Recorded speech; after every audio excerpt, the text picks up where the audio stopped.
SC/ST आरक्षण में creamy layer पर सुप्रीम कोर्ट के फैसले के खिलाफ समुदाय संगठनों ने भारत बंद का आह्वान किया था। बालाघाट में संविधान बचाओ संयुक्त मोर्चा के इस बंद को व्यापक समर्थन मिला। मुख्यालय में सुबह से ही अधिकांश व्यापारिक प्रतिष्ठान स्वस्फूर्त तरीके से बंद ही नजर आए। सार्वजनिक परिवहन पर बंद का कोई असर नहीं दिखा और बसें और ट्रांसपोर्ट संचालन जारी रहा। आरक्षण में वर्गीकरण के विरोध में समुदाय संगठन सड़क पर उतरे और पैदल मार्च किया, जिसके बाद अंबेडकर चौक में आम सभा हुई, जहां केंद्र और राज्य सरकार को इस मुद्दे पर घेरते हुए जनप्रतिनिधियों के रुख पर भी निशाना साधा गया।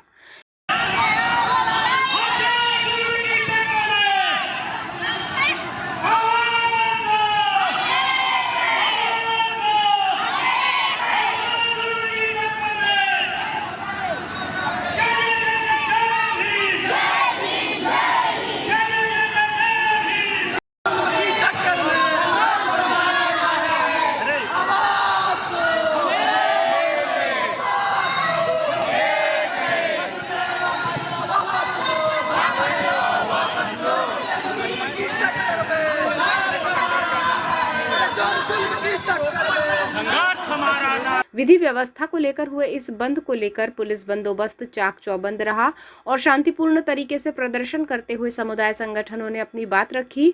आम सभा के बाद मांगों को लेकर ज्ञापन सौंपा गया, जिसमें केंद्र सरकार के अध्यादेश लाकर इसे लागू होने से रोकने को लेकर मांग रखी गई।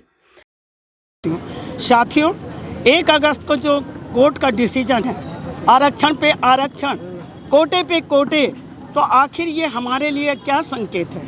आज सुप्रीम कोर्ट के डिसीजन बताया है, उसको आज नहीं तो कल राज्यसभा में ओके हो गया है। हम बिल्कुल नहीं चाहते, पूरी जनता, बालाघाट जिले की नहीं पूरे भारत देश की जनता, 81% जनता चाह रही है कि ये लागू हम होने नहीं देंगे। ये लागू तब होता जब हमारी सर्वे होती, जनगणना होती, 2011, 2021 जाति जनगणना हो, उसके बाद में आरक्षण का कितना फ़ायदा हुआ है, एसटी को कितना मिला है, एससी को कितना मिला है, ओबीसी को कितना मिला है। अनुसूचित जाति और अनुसूचित जनजाति वर्ग के आरक्षण में वर्गीकरण किए जाने को लेकर संविधान बचाओ संयुक्त मोर्चा के बैनर तले आदिवासी जनजातीय समुदाय, दलित समाज संगठन, लोधी महासभा, अल्पसंख्यक समाज ने कड़ा विरोध दर्ज कराया। 21 अगस्त को देशव्यापी भारत बंद का आह्वान किया गया था, जो जिले के सभी तहसीलों में शांतिपूर्ण रहा और आदेश पारित कर दिया गया है और आज पूरा भारत बंद बुलाया गया है। सुप्रीम कोर्ट के फैसले के खिलाफ बुलाया गया है। सरकार के इशारे पे सुप्रीम कोर्ट ST SC को बांटने का काम किया जा रहा है और जो भारत की सरकार है हमेशा आरक्षण विरोधी सरकार रही है। इसके पहले भी 2018 में जो है ST SC में जो है एट्रोसिटी को बदलने की कोशिश कर रहे थे। पूरा भारत बंद बुलाया गया था और उनको सरकार को वापस लेना पड़ा और अभी भी जो ST SC में क्रिमिनल और वर्गीकरण की बात सुप्रीम कोर्ट ने करी है, पूरा भारत बंद बुलाया गया है और इसको वापस लेना पड़ेगा और वापस नहीं लेंगे तो आने वाले समय में इससे बड़ा धरना प्रदर्शन आंदोलन होगा, जिसकी जिम्मेदारी पूरी सरकार की होगी और प्रशासन की होगी। बालाघाट नगर मुख्यालय में बंद को लेकर व्यापारिक प्रतिष्ठान, कारोबार खुद ही बंद रखे गए, जिसमें किसी भी प्रकार की दिक्कत संयुक्त मोर्चा को नहीं हुई। बंद को लेकर जिले भर से SC ST और OBC वर्ग के अलावा अल्पसंख्यक समुदाय भी मुख्यालय पहुंचे थे, जहां समुदाय संगठनों ने आरक्षण में वर्गीकरण किए जाने को लेकर सर्वोच्च न्यायालय के 1 अगस्त 2024 को दिए गए फैसले पर अपना विरोध दर्ज कराया।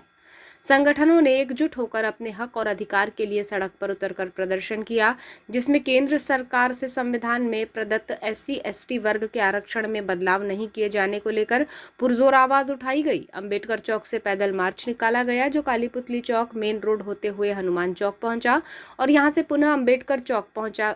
रास्ते में समुदाय संगठनों ने पैदल मार्च में ताकत दिखाते हुए अपनी मांगों को लेकर केंद्र और राज्य सरकार के रुख को लेकर नारेबाजी की और आरक्षण में क्रीमी लेयर लागू नहीं किए जाने की मांग रखी।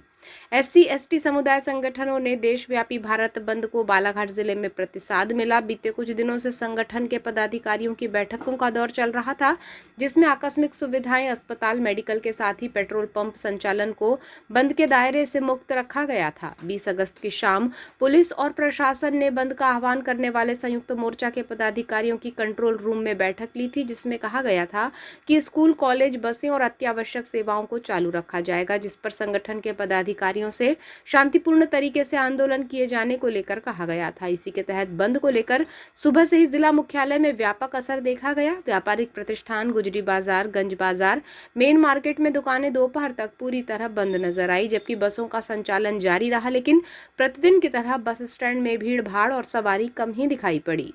स्कूलों और कॉलेजों के अलावा शासकीय संस्थानों में कामकाज चलता रहा। पेट्रोल पंप चालू रहे, साथ ही चिकित्सा संस्थान और मेडिकल स्टोर्स भी खुले रहे। विधि व्यवस्था को लेकर SC, ST, OBC और अल्पसंख्यक संयुक्त मोर्चा के द्वारा किए गए इस बंद पर पुलिस और प्रशासनिक अधिकारियों ने व्यवस्थाओं को बखूबी संभाला। आंदोलन के दौरान कानून व्यवस्था ना बिगड़े, इसके लिए भी चाक चौबंद व्यवस्थाएं रही। पैदल मार्च में भी पुलिस बंदोबस्त व्यापक रहा, जो समुदाय संगठनों के साथ साथ चल रहा था। बंद का आह्वान करने में कोई शांति व्यवस्था भंग ना हो, इसलिए पुलिस का कड़ा पहरा चौक चौराहों, प्रमुख स्थलों और बाजार क्षेत्र में दिखाई दिया और थानों के बल की तैनाती रही। सुरक्षा व्यवस्था पर IG संजय कुमार, DIG और पुलिस अधीक्षक नागेंद्र सिंह निर्देशित करते हुए निगरानी बरतते रहे, जबकि अतिरिक्त पुलिस अधीक्षक विजय डावर, नगर पुलिस अधीक्षक अंजू लयंक मिश्रा, कोतवाली निरीक्षक प्रकाश वास्कले, यातायात थाना प्रभारी आकाश शर्मा सहित अन्य पुलिस अधिकारियों के अलावा प्रशासनिक अधिकारी भी सड़क पर उतरकर मोर्चा संभालते नजर आए। पुख्ता पुलिस व्यवस्था की वजह से ये बंद शांतिपूर्ण तरीके से रहा, जिसमें कहीं भी कोई विवाद की स्थिति निर्मित नहीं हुई।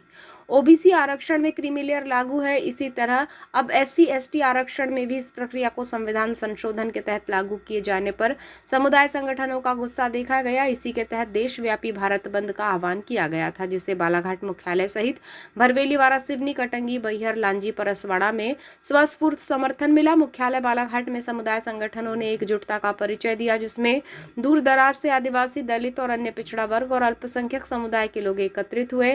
पैदल मार्च के बाद अंबेडकर चौक में विशाल आम सभा हुई, जिसमें समुदाय संगठन के पदाधिकारियों और वक्ताओं ने उद्बोधन दिया, जिसमें SC, ST आरक्षण में वर्गीकरण किए जाने के फैसले को लेकर विरोध दर्ज कराते हुए कहा गया कि बाबा साहब अंबेडकर द्वारा संविधान में समुदाय को दी गई आरक्षण व्यवस्था में फेरबदल करना उचित नहीं है। इसका हम लोग जोरदार विरोध करते हैं। हमारी मांग जायज है। केंद्र और राज्य सरकार के रुख और जनप्रतिनिधियों को लेकर भी वक्ताओं ने अपनी बात रखी, जिसमें कहा गया कि कुछ जनप्रतिनिधि चुनाव के समय आदिवासी और दलित हितैषी होने का दावा करते हैं और वोट पाकर संसद और विधानसभा के सदन में पहुंच जाते हैं, लेकिन उन्हें इसके बाद समुदाय की याद नहीं आती। आम सभा के बाद राष्ट्रपति के नाम ज्ञापन सौंपा गया, जिसमें मांग रखी गई कि सरकार अध्यादेश लाकर आरक्षण को संविधान की 9वीं अनुसूची में शामिल करे, ताकि कोई भी सरकार इससे छेड़छाड़ करने की हिम्मत ना कर सके। आरक्षण में वर्गीकरण ना किया जाए और SC, ST के आरक्षण को संरक्षित किया जाए। परंतु आज भी ST, SC, OBC माइनॉरिटी के जो लोग हैं आज भी मुख्य धाराओं से नहीं जुड़ पाए। सरकारें बहुत सारी योजनाएं चलाती हैं, धरातल में उन योजनाओं का बंटाधार है, बस फाइलों में वो पैक हो जाती हैं और उनका बजट पास हो जाता है। ये वस्तुस्थिति सरकारों की है, हर राज्य की सरकार की। वस्तुस्थितियों को सुधारने के लिए आज भी आरक्षण की ज़रूरत देश में ST, SC, OBC माइनॉरिटी को सबको है, जिसका जितनी हिस्सेदारी उनको उतनी हिस्सेदारी मिलना चाहिए। मैं आरक्षण विरोधी जो बात लोग करते हैं उनको ये पता है कि उनका जो बच्चा है वो कहाँ पढ़ता है। आप समीक्षा करिएगा कभी, जो विरोध में बात करते हैं। हमारे बच्चे आज भी गवर्नमेंट स्कूल में जहाँ टीचर नहीं होते वहाँ पे बच्चे हमारे एजुकेशन लेते हैं, शिक्षा लेते हैं। तो आप सोचिए कि आरक्षण की ज़रूरत उनको है कि नहीं है। ये आप मीडिया के माध्यम से आपको मैं बताना चाहता हूँ। आज भी 75 साल नहीं, 50 साल, 75 साल और लगेंगे हम लोगों को मुख्य धाराओं से जुड़ने के लिए।